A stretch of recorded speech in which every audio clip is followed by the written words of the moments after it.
ನಮ್ಮ ಟಿವಿಯ ಎಲ್ಲ ವೀಕ್ಷಕ ಬಾಂಧವರಿಗೆ ಹೃದಯಪೂರ್ವಕ ಸ್ವಾಗತ.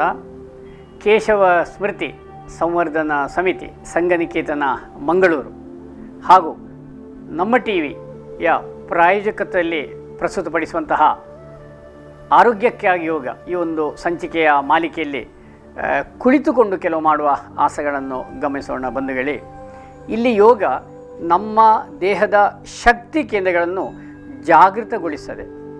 ನಮ್ಮ ದೇಹದ ಶಕ್ತಿ ಕೇಂದ್ರಗಳು ಯಾವುದು? ಮೂಲಾಧಾರ, ಸ್ವಾಧಿಷ್ಠಾನ, ಮಣಿಪುರ, ಅನಾಹತ, ವಿಶುದ್ಧಿ ಚಕ್ರ, ಆಜ್ಞಾಚಕ್ರ, ಸಹಸ್ರಾರ ಚಕ್ರ. ನಮ್ಮ ದೇಹದಲ್ಲಿ ಸಪ್ತ ಚಕ್ರಗಳಿವೆ. ಅದನ್ನು ಜಾಗೃತಗೊಳಿಸಲಿಕ್ಕೆ ಯೋಗಾಸನಗಳು, ಮುದ್ರೆಗಳು, ವರ್ಣಚಿಕಿತ್ಸೆ ಅಥವಾ ಕಲರ್ ಥೆರಪಿ, ಹಾಗೆ ಪ್ರಾಣಾಯಾಮ, ಧ್ಯಾನ, ಹಲವು ವಿಧಾನಗಳಿವೆ ಬಂಧುಗಳೇ. ಅದರಲ್ಲಿ ಯೋಗಾಸನಗಳು ಮಾಡಿದಾಗ ಆಯಾಯ ಚಕ್ರಗಳು ಜಾಗೃತಿಗೊಳ್ಳಲಿಕ್ಕೆ ಸಹಕಾರಿಯಾಗ್ತದೆ. ಅಂತಹ ನಮ್ಮ ಆರೋಗ್ಯಕ್ಕೆ ಬೇಕಾಗುವ ಉತ್ತಮ ಜೀವನ ಶೈಲಿಗಿರುವಂತಹ ಭಾರತೀಯ ಸಂಸ್ಕೃತಿ ಕಲೆಯಾದ ಪತಂಜಲಿ ಋಷಿಮುನಿಗಳು ತಿಳಿಸಿದ ಈ ಒಂದು ಯೋಗದ ಮಾಲಿಕೆಯಲ್ಲಿ ಪ್ರಾರಂಭ ಮಾಡುವ ಮುಂಚೆ ಪತಂಜಲಿ ಋಷಿಗೆ ನಮನ ಮಾಡುವ ಯೋಗ ಮಂತ್ರ ನಮಸ್ಕಾರ ಮುದ್ರೆ ಈಗ ಮಾಡ್ತಾ, ಯೋಗೇನ ಚಿತ್ತಸ್ಯ ಪದೇನ ವಾಚಾಂ ಮಲ್ಲಂ ಶರೀರಸ್ಯ ಚ ವೈದ್ಯಕೇನ ಯೋಪಾಕರೋತ್ತಂ ಪ್ರವರಂ ಮುನೀನಾಂ ಪತಂಜಲಿಂ ಪ್ರಾಂಜಲಿರಾನತೋಸ್ಮಿ.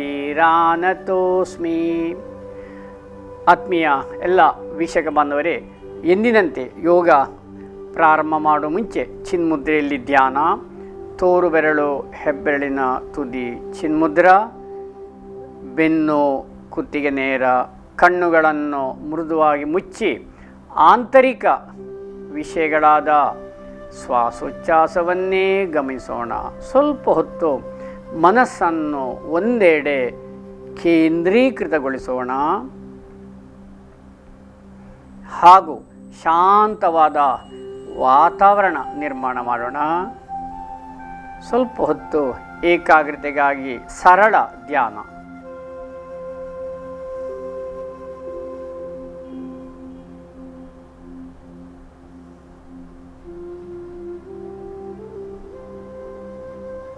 ಹಾಗೆ ನಿಧಾನವಾಗಿ ಸಹಜ ಸ್ಥಿತಿ. ಈ ರೀತಿ ಧ್ಯಾನವನ್ನು ಇನ್ನೂ ಅವಧಿ ಹೆಚ್ಚು ಮಾಡ್ಬೋದು ಬಂಧುಗಳೇ. ಮುಂದಿನ ಹಂತ ಸರಳ ಪ್ರಾಣಾಯಾಮ, ಸುಖ ಪ್ರಾಣಾಯಾಮ. ನಮ್ಮ ಶ್ವಾಸಕೋಶದ ಸಾಮರ್ಥ್ಯ ಹೆಚ್ಚಾಗಲಿಕ್ಕೆ ಹಾಗೂ ಪ್ರಾಣವಾಯು ನಮ್ಮ ನಾಡಿಗಳಲ್ಲಿ ಸರಿಯಾಗಿ ಸಂಚಾರ ಆಗಲಿಕ್ಕೆ, ವಿಶೇಷವಾಗಿ ಶ್ವಾಸ ಪ್ರಶ್ವಾಸಯೋ ಗತಿರ್ವಿಚ್ಛೇದ ಅಂತ ಒಂದು ವ್ಯಾಖ್ಯಾನ ಇದೆ. ಅಂದರೆ ಉಸಿರಿನ ಪೂರಕ ಮತ್ತು ರೇಚಕಗಳ ವೇಗವನ್ನು ಕಡಿಮೆ ಮಾಡುವುದೇ ಪ್ರಾಣಾಯಾಮ. ಅಂತಹ ಸರಳ ಪ್ರಾಣಾಯಾಮ ಇದು ಲಂಗ್ಸ್ ಕೆಪಾಸಿಟಿಗೂ ಸಹ ಬಹಳ ಸಹಕಾರಿಯಾಗುತ್ತದೆ. ಈಗ ಸರಳ ಪ್ರಾಣಾಯಾಮ ಅಭ್ಯಾಸ ಕ್ರಮ. ಚಿನ್ಮುದ್ರಾ, ಎಂದಿನಂತೆ ಬೆನ್ನು ಕುತ್ತಿಗೆ ನೇರವಾಗಿರಲಿ, ಕಣ್ಣು ಮುಚ್ಚಿ ಈ ರೀತಿ ರೇಚಕ, ಉಸಿರನ್ನು ಪೂರ್ತಿ ಹೊರಕ್ಕೆ ಬಿಡಬೇಕು. ನೋಡಿ, ಪೂರ್ತಿ ಹೊರಕ್ಕೆ ಬಿಡಬೇಕು. ಆಮೇಲೆ ದೀರ್ಘವಾಗಿ ಉಸಿರನ್ನು ಒಳಕ್ಕೆ ತೆಗೆದುಕೊಳ್ಳಬೇಕು. ಹಾಗೆ ದೀರ್ಘವಾಗಿ ಉಸಿರನ್ನು ಹೊರಕ್ಕೆ ಬಿಡಬೇಕು. ಇದು 3 ಬಾರಿ, 6 ಬಾರಿ, 9 ಬಾರಿ ಎಲ್ಲ ಮಾಡಬಹುದು ಬಂಧುಗಳೇ. ರಿಲ್ಯಾಕ್ಸ್. ಮುಂದಿನ ಹಂತಕ್ಕೆ ಹೋಗೋಣ.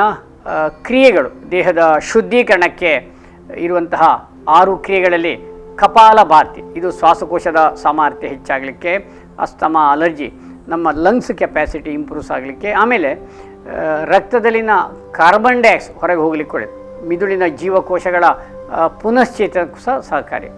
ಅಭ್ಯಾಸ ಮಾಡುವ ವಿಧಾನ ಹೇಗೆ? ಬೆನ್ನು ಕುತ್ತಿಗೆ ನೇರ ಮಾಡಿ, ಕಣ್ಣು ಮುಚ್ಚಿ ಉಸಿರನ್ನು ಸ್ಫೋಟದ ರೂಪದಲ್ಲಿ ಹೊರಕ್ಕೆ ಬಿಡಬೇಕು. Exhale fast. ಆದರೆ ಇದಕ್ಕೆ ಸಮಸ್ಯೆ ಇದ್ದವರು, ಅಂದರೆ ಹೆಚ್ಚಿನ ರಕ್ತದ ಒತ್ತಡ ಹಾಗೂ ಹೃದಯ ಸಂಬಂಧಿ ಕಾಯಿಲೆ ಇದ್ದವರು ಅಥವಾ ಕ್ರಾನಿಕ್ ಬ್ಯಾಕ್ ಪೇನ್ ಇದ್ದು ನಾವು ಮಾಡೋದು ಬೇಡ ಅಂತ ಹೇಳ್ತೀವಿ. ಯಾಕಂದರೆ ಅದು ಒಳ್ಳೆ ಹರ್ಟ್ ಆಗ್ತದೆ ಅಥವಾ ಬೇರೆ ಅಡ್ಡ ಪರಿಣಾಮ ಬರುವ ಸಂಭವ ಇರ್ತದೆ. ನೋಡಿ, ಈ ರೀತಿ ನಿಧಾನವಾಗಿ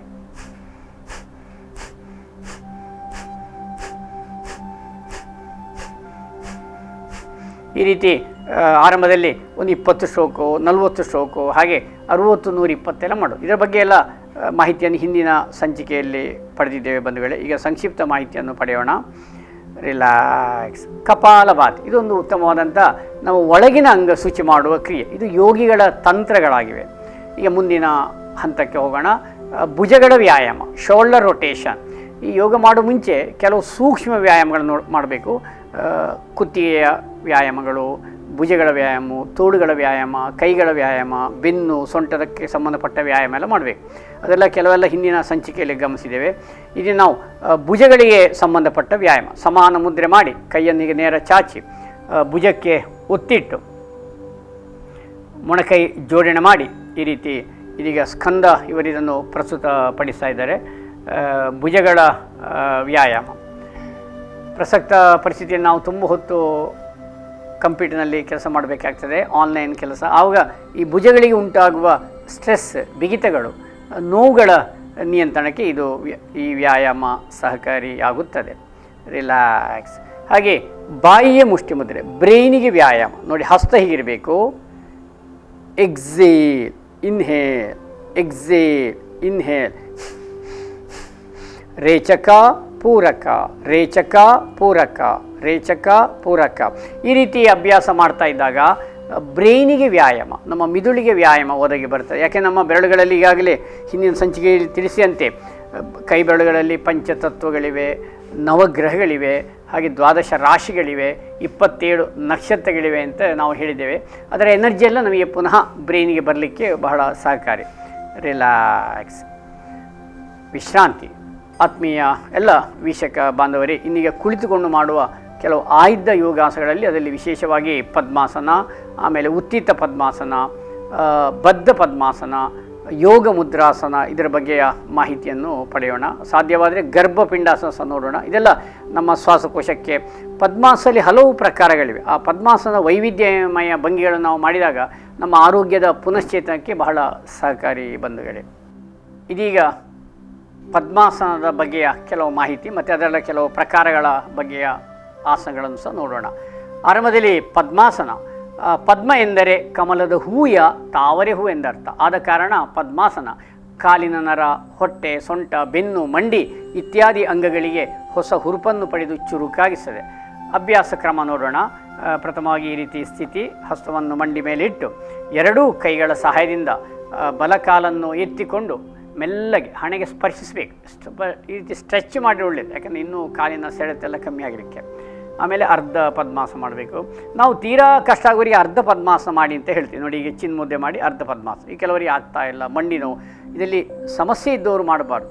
ಯಾರಿಗೆ ತೀರಾ ಸೊಂಟ ನೋವಿದೆ ಅಥವಾ ಮಂಡಿ ನೋವು ತುಂಬ ಇದೆ ಅವರು ಪದ್ಮಾಸನ ಮಾಡೋದು ಬೇಡ. ಈಗ ಇನ್ನೊಂದು ಬದಿ ನೋಡೋಣ. ಸಾಧ್ಯವಾದರೆ ಪದ್ಮಾಸನ. ಎಡಕಾಲನ್ನು ಮಡಚಿಕೊಂಡು ಬಲ ತೊಡೆಯ ಮೇಲೆ, ಹಾಗೆ ತೋರು ಬೆರಳು ಹೆಬ್ಬೆರಳಿನ ತುದಿ ಚಿನ್ಮುದ್ರೆ, ಅರಾಳ ಮುದ್ರೆ, ಚಿನ್ಮುದ್ರೆ, ಜ್ಞಾನ ಸರಸ್ವತಿ ಮುದ್ರೆ ಹೇಳ್ತೇವೆ.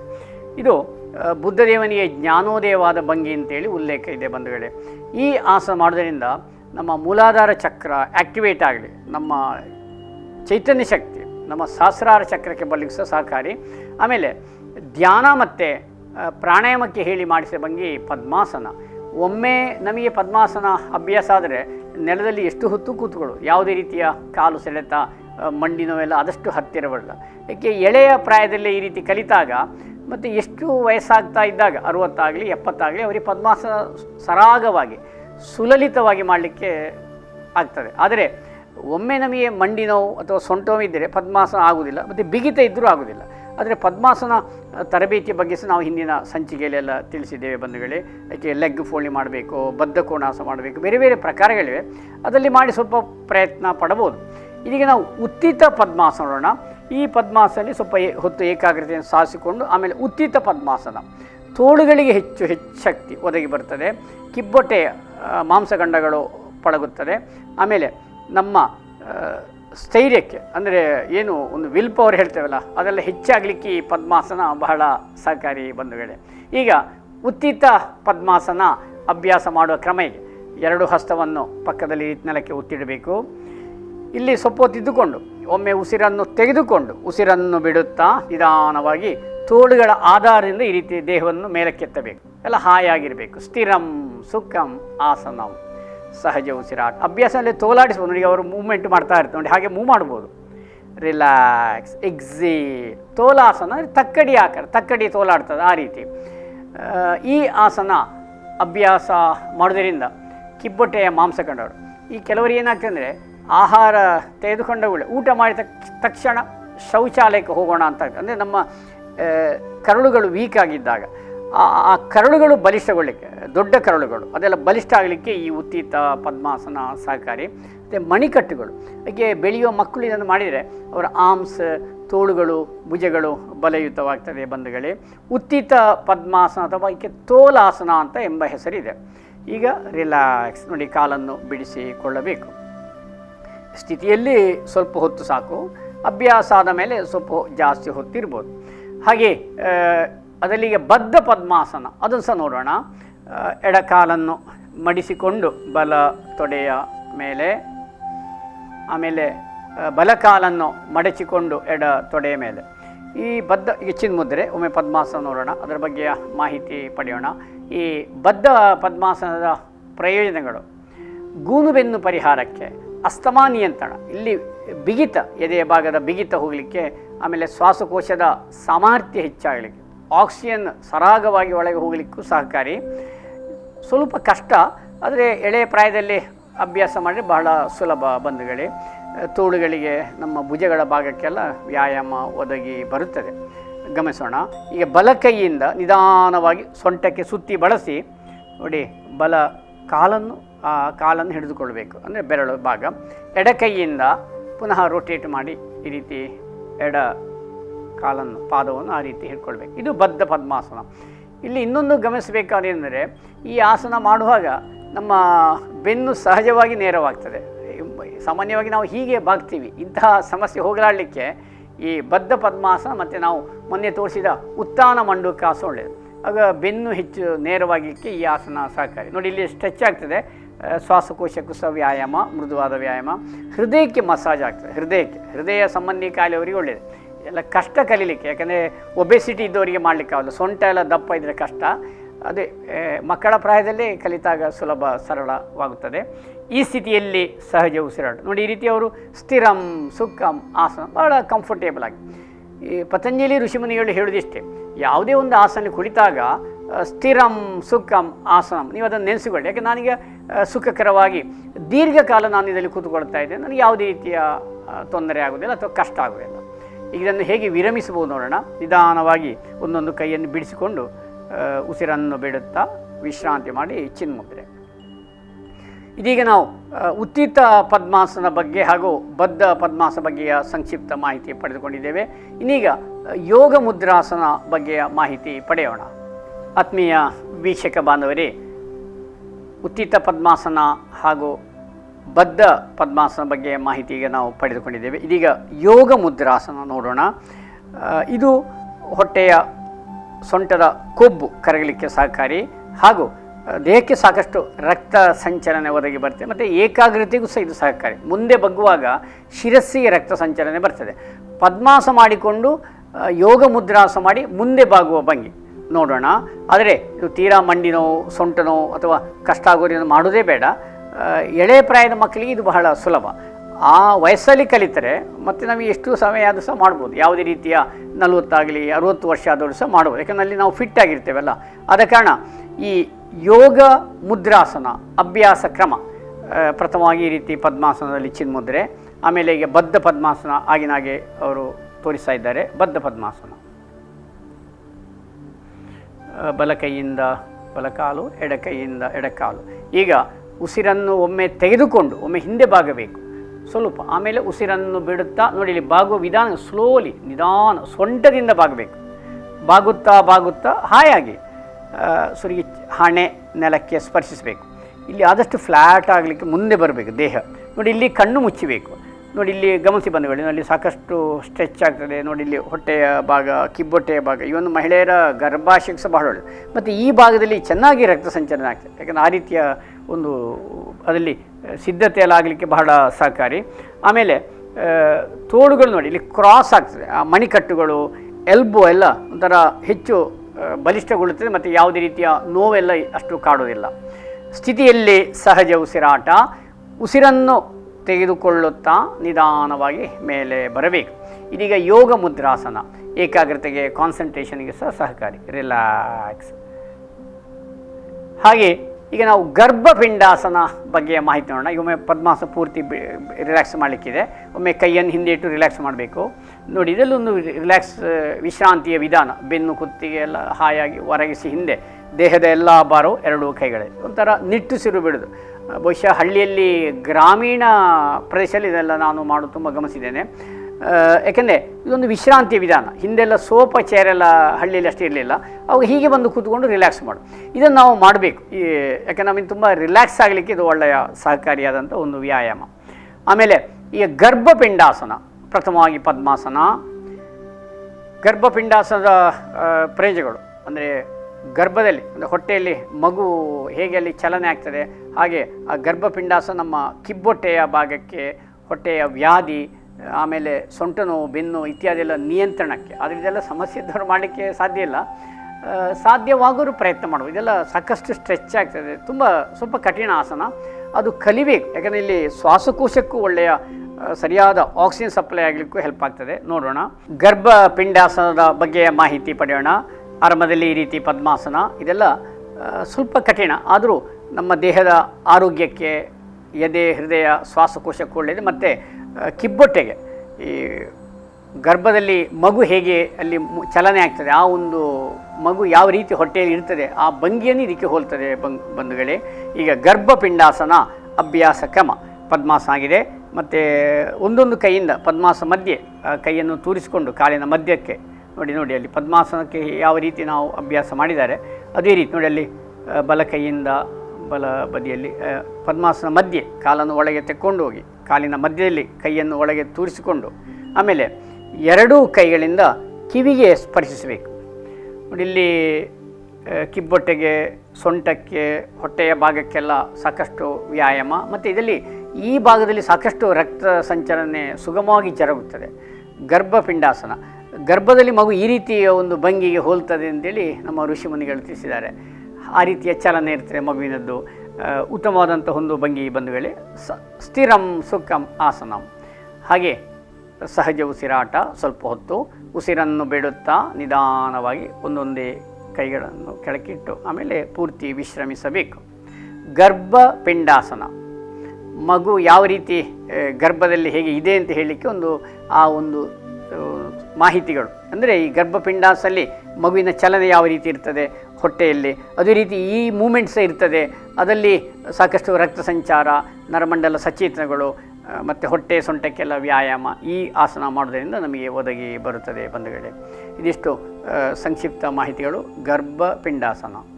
ಆತ್ಮೀಯ ವೀಕ್ಷಕ ಬಾಂಧವರೇ, ಇದೀಗ ಯೋಗಾಸನಗಳ ನಂತರ ಕೊನೆಯಲ್ಲಿ ಶವಾಸನ ಎಂದಿನಂತೆ ಮಾಡಬೇಕಾಗ್ತದೆ. ಅದರ ಬಗ್ಗೆ ಮಾಹಿತಿಯನ್ನು ಹಿಂದಿನ ಸಂಚಿಕೆಯಲ್ಲಿ ನಾವು ಗಮನಿಸಿದ್ದೇವೆ ಬಂಧುಗಳೇ. ಈಗ ಯೋಗಾಭ್ಯಾಸ ಆದ ಮೇಲೆ ಪ್ರಾಣಾಯಾಮ, ಈ ಅಷ್ಟಾಂಗ ಯೋಗದಲ್ಲಿ 8 ಮೆಟ್ಟಲು: ಯಮ, ನಿಯಮ, ಮಾರಲ್ ಕರಿ ಅಂದರೆ ಒಳ್ಳೆಯ ಅಭ್ಯಾಸಗಳು. ಆಮೇಲೆ ಆಸನ, ಸ್ಥಿರಂ ಸುಖಂ ಆಸನಂ 3ನೇ ಮೆಟ್ಟಿಲು. ಈಗ 4ನೇ ಮೆಟ್ಟಿಲೆ ಪ್ರಾಣಾಯಾಮ. ಪ್ರಾಣಕ್ಕೆ ಹೊಸ ಆಯಾಮ ಪ್ರಾಣಾಯಾಮ. ನಮ್ಮ ಉಸಿರನ್ನು ಸಕ್ರಮಗೊಳಿಸೋದು, ನಾಡಿಗಳಲ್ಲಿ ಪ್ರಾಣ ವಾಯುವನ್ನು ಸರಿಯಾಗಿ ಸಂಚರಿಸಲಿಕ್ಕೆ ಒಂದು ಅವಕಾಶ ಈ ಪ್ರಾಣಾಯಾಮದಲ್ಲಿ. ಈಗ ಭ್ರಾಮರಿ ಪ್ರಾಣಾಯಾಮ, ಬಿ ಬ್ರೆತ್ ಪ್ರಾಣಾಯಾಮ, ಹಮ್ಮಿಂಗ್ ಪ್ರಾಣಾಯಾಮದ ಬಗ್ಗೆಯ ಮಾಹಿತಿಯನ್ನು ಪಡೆಯೋಣ. ಈ ಭ್ರಾಮರಿ ಪ್ರಾಣಾಯಾಮ ಮಾಡೋದ್ರಿಂದ ಹೃದಯದ ಆರೋಗ್ಯಕ್ಕೆ, ಆಮೇಲೆ ಹೃದಯ ಬಡಿತದ ಏರಿಳಿತದ ವ್ಯತ್ಯಾಸದ ಸರಿಪಡಿಸಲಿಕ್ಕೂ, ಹೆಚ್ಚಿನ ರಕ್ತದ ಒತ್ತಡ ನಿಯಂತ್ರಣಕ್ಕೆ, ಆಮೇಲೆ ವಿಶೇಷವಾಗಿ ವಿದ್ಯಾರ್ಥಿಗಳ ಏಕಾಗ್ರತೆಗೆ ಈ ಭ್ರಾಮರಿ ಪ್ರಾಣಾಯಾಮ ಸಹಕಾರಿಯಾಗ್ತದೆ.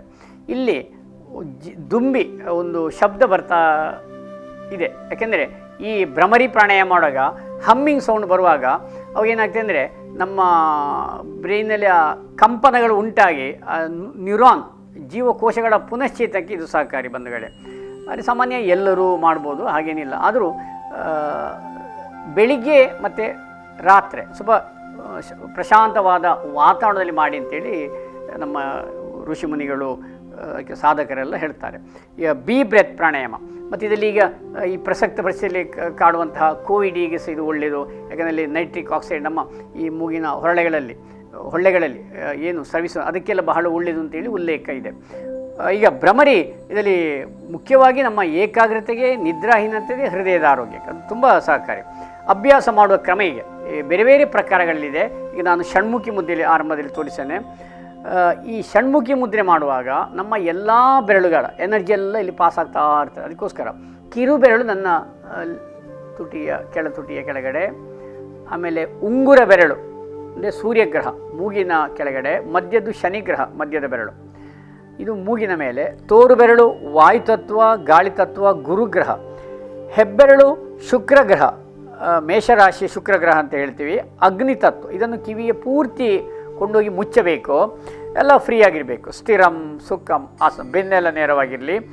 ಈಗ ಒಮ್ಮೆ ದೀರ್ಘವಾಗಿ ಉಸಿರನ್ನು ತೆಕ್ಕೊಂಡು ಗಂಟಲಿನ ಒಂದು ಭಾಗದಲ್ಲಿ ಅದರ ಅನುಭವಿಸಿಕೊಂಡು, ಆ ಗಂಟಲಿನ ಪ್ರದೇಶದ ಅನುಭವಿಸಿಕೊಂಡು ಅಲ್ಲಿ ಹಮ್ಮಿಂಗ್ ಸೌಂಡ್ ಬರಬೇಕು ಬಂಧುಗಳೇ. ಒಮ್ಮೆ ನೋಡೋಣ.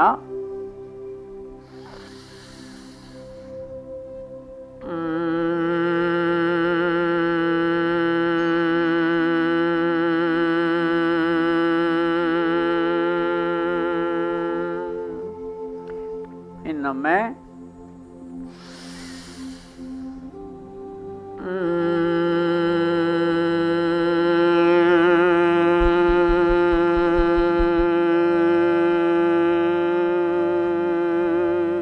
ಈ ರೀತಿಯ ಹಮ್ಮಿಂಗ್ ಸೌಂಡ್, ಬೀ ಬ್ರೆಸ್ ಸೌಂಡ್ ಅಂತ ಹೇಳ್ತಾರೆ. ಈ ಭ್ರಮರಿ ಪ್ರಾಣಾಯಾಮ ಅಭ್ಯಾಸ ಮಾಡೋದ್ರಿಂದ ವಾಯ್ಸ್ ಎನ್ಹ್ಯಾನ್ಸ್, ವೋಕಲ್ ಕಾರ್ಡಿಗೆ ಸಹ ಬಹಳ ಸಹಕಾರಿ. ಇಲ್ಲಿ ಹಮ್ಮಿಂಗ್ ಅಂದರೆ ಈ ವಿಶುದ್ಧಿ ಚಕ್ರ, ಗಂಟಲು ಚಕ್ರ ಶುಚಿಯಾಗಲಿಕ್ಕೆ ಸಹ ಸಹಕಾರಿ ಬಂಧುಗಳೇ. ಆದರೆ ಈ ಪ್ರಾಣಾಯಾಮವನ್ನು ತೀರಾ ಷಣ್ಮುಖಿ ಮುದ್ರೆ ಕಷ್ಟ ಆಗೋರಿಗೆ ನಾವು ಗಾಳಿ ತತ್ವ, ಗುರುಗ್ರಹ, ಈ ತೋರು ಬೆರಳಿಂದ ಕಿವಿಗೆ ಈಗ ಪೂರ್ತಿ ಮುಚ್ಚಬೇಕು. ಇಲ್ಲಿ ಯಾಕೆ ನಾವು ಮುಚ್ಚಬೇಕು ಅಂದರೆ ನಮಗೆ ಹೊರಗಿನ ಶಬ್ದ ಯಾವುದು ಕೇಳ್ತಾ ಇಲ್ಲ, ಯಾಕೆಂದರೆ ಫುಲ್ಲು ಅಲ್ಲೇ ಕಂಪನ ಉಂಟಾಗುತ್ತೆ. ಆ ಕಂಪನದಿಂದ ನಮ್ಮ ಮಿದುಳಿನ ಜೀವಕೋಶಗಳು ಪುನಶ್ಚೇತಗೊಳ್ತದೆ. ಹೀಗೆ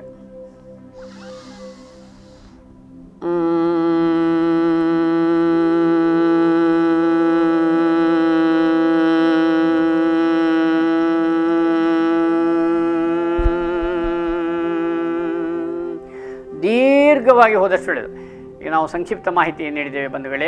ಈ ಭ್ರಮರಿ ಪ್ರಾಣಾಯಾಮ 3 ಬಾರಿ, 6 ಬಾರಿ, 9, 16 ಎಲ್ಲ ಮಾಡೋದು. ಸಾಮಾನ್ಯ ರೂಟೀನ್ ಹೆಲ್ತಿಗೆ ಒಂದು 3, 6, 9 ಎಲ್ಲ ಸಾಕು. ಬಹಳ ಒಂದು ಉತ್ತಮವಾದಂತಹ ಪ್ರಾಣಾಯಾಮ.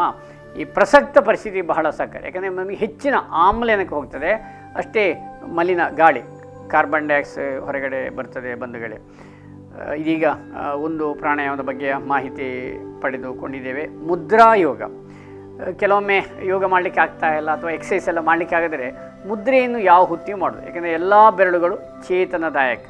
ಇದಕ್ಕೆ ತುಂಬ ಮಾಹಿತಿ, ಅರ್ಥಗಳು ನಮ್ಮ ಪೂರ್ವಜರು ತಿಳಿಸಿದ್ದಾರೆ ಬಂಧುಗಳೇ. ನಮ್ಮ ಕೈಯಲ್ಲಿ ಪಂಚತತ್ವಗಳು, ನವಗ್ರಹಗಳು ಹೇಳಿದೆ ನೋಡಿ. ಇದಕ್ಕೆ ಶುಕ್ರಗ್ರಹ, ಇದಕ್ಕೆ ಗುರುಗ್ರಹ. ಸ್ವಲ್ಪ ಬೇಕಾದ್ರೆ ಕ್ಲೋಸಪ್ಪಲ್ಲಿ ಸಹ ನಿಮಗೆ ನೋಡ್ಬೋದು. ಇದು ಮಧ್ಯದ ಬೆರಳು ಶನಿಗ್ರಹ, ಉಂಗುರ ಬೆರಳಿಗೆ ಸೂರ್ಯಗ್ರಹ ಅಂತ ಹೇಳ್ತೀವಿ, ಅಂದರೆ ಪೃಥ್ವಿತತ್ವ. ಇದು ಬುಧಗ್ರಹ, ಕಿರುಬೆರಳು ಜಲತತ್ವ. ಈ ರೀತಿ ಅಗ್ನಿ, ವಾಯು, ಆಕಾಶ, ಪೃಥ್ವಿ, ವರ್ಣ. ನಮ್ಮ ಬೆರಳಿನ ಅಗ್ರಭಾಗದ ನರತಂತುಗಳು ಈಗ ನಾನು ಟಚ್ ಮಾಡಿದವುಗಳು ಇಲ್ಲಿ ಜೋಡಣೆ ಆಗ್ತದೆ. ಹಾಗೆ ಇದು ಕೆಲಸ ನಿರ್ವಹಣೆ ಮಾಡಲಿಕ್ಕೆ ಕಾರಣ ಹಾಗೆ, ಯಾಕಂದರೆ ಅಲ್ಲಿ ಅಷ್ಟು ಎನರ್ಜಿ, ನಮ್ಮ ಹಸ್ತದಲ್ಲಿ ಭಾಳ ಎನರ್ಜಿ ಇದೆ, ಪಂಚತತ್ವಗಳಿವೆ, ಅದು ಹೊರಗಡೆಗೆ ವೇಸ್ಟ್ ಆಗ್ತಾ ಇದೆ. ಆ ಎನರ್ಜಿ ಸಮತೋಲನ ಮಾಡಲಿಕ್ಕೆ, ಯಾಕೆ ನಮ್ಮ ದೇಹ ಪಂಚಭೂತಗಳಿಂದ ರಚನೆಯಾಗಿದೆ, ಅದನ್ನು ಎಲ್ಲ 5 ಬೆರಳುಗಳು ಪ್ರತಿನಿಧಿಸ್ತದೆ. ಅದರ ಹೆಡ್ ಆಫ್ ದಿ ಡಿಪಾರ್ಟ್ಮೆಂಟ್ ಹೆಬ್ಬೆರಳು. ಹೆಬ್ಬೆರಳಿಗೆ ಯಾವುದೇ ಬೆರಳು ಸ್ಪರ್ಶಿಸಿದಾಗ ಸಮತೋಲನ ಆಗ್ತದೆ.